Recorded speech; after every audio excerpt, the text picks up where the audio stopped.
coerência no texto, tem que ter toda uma estrutura, as coisas não são, né? Você não vai criticar determinado conteúdo sem ter uma coesão, criticar só porque você não gostou do que você leu e tal. Não, você tem que ter argumentos para você estar criticando aquela obra.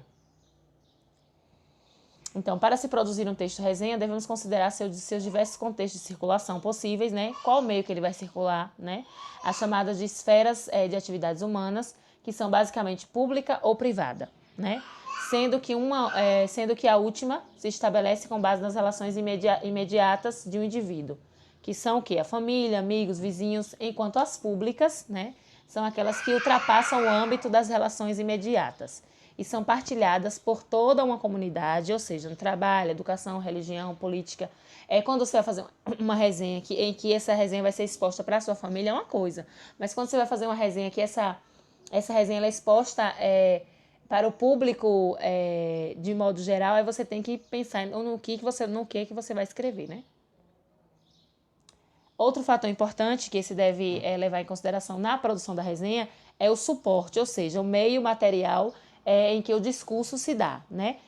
Revistas são exemplos de suportes onde se pode encontrar resenha, né? Onde é que a gente pode encontrar, né? Dedicadas ao lançamento de shows, filmes, livros, CDs e DVDs e etc. Então, onde é que a gente pode encontrar esse tipo de material, né? Esse tipo de gênero textual? Nas revistas, né? Que vai trazer lançamentos de shows, de filmes. Lá vai estar escrita a resenha, ok?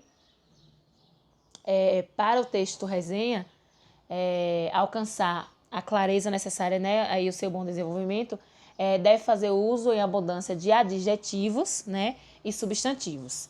E em um recorte avaliativo para emitir informações e opinião sobre a obra resenhada. Resenhas críticas, né, são instrumentos que pretendem mostrar um ponto de vista, né, e influenciar seus leitores. A resenha crítica ela se organiza basicamente pela identificação sintetizada, né, descrição da estrutura, né, do conteúdo e a análise crítica baseada em sequências argumentativas. E, por fim, recomendação e dados do autor e do resenhador.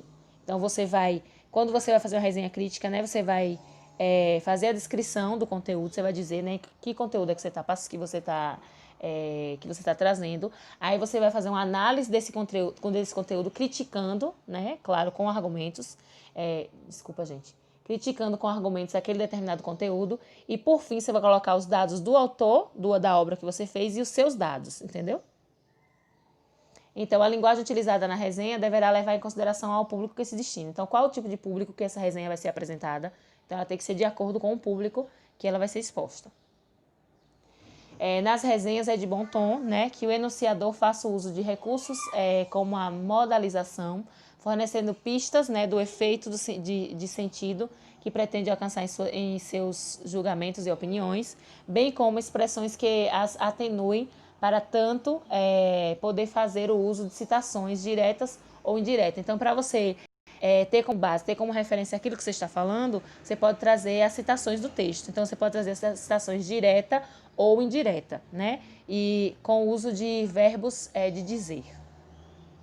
No livro de vocês tem contextualizando, né? Sempre começa os gêneros textuais dessa maneira. Então, eu vou ler aqui rapidinho o que está dizendo. Neste capítulo, você vai ler uma resenha de um filme 7 minutos da meia-noite. Antes disso, veja como algumas informações sobre a origem do cinema. Então, vai trazer a origem do cinema no livro de vocês, certo? Isso na página 66. O cinema e o avanço tecnológico. As 24 fotografias de um cavalo em movimento, feitas em 1872 pelo fotógrafo inglês Edward Muybridge, impressionou o público ao demonstrar que imagens fixas apresentadas em sequência tornam-se animadas, né? O cinema, então, deu seu primeiro passo. Em 1895, os irmãos franceses Auguste e Louisier Lumière, aperfeiçoando essa primeira ideia, né, com uma máquina chamada cinematógrafo, movimentaram rapidamente fotografias fixas de um trem em movimento e projetaram-nas em sequência. Esse foi o primeiro filme da história do cinema. Né, muito interessante.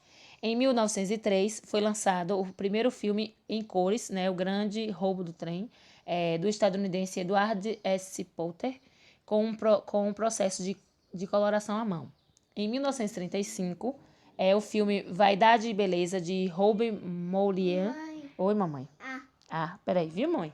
Obteve maior sucesso com uma tecnologia de cores melhor desenvolvida. Na década de 1920, os filmes passaram a ter som, né? Em 2009, o diretor James Cameron revolucionou a tecnologia com a 3D na produção de filmes como Avatar, ao mesclar atores com cenários e personagens virtuais sem perder a realidade das cenas. E por fim, mamãe, dá licença, mamãe. E por fim, hoje temos a tecnologia 4D, que além de visão 3D, possui jatos de ar, água, aromas e poltronas vibrantes, tudo para proporcionar ao espectador a experiência mais real possível.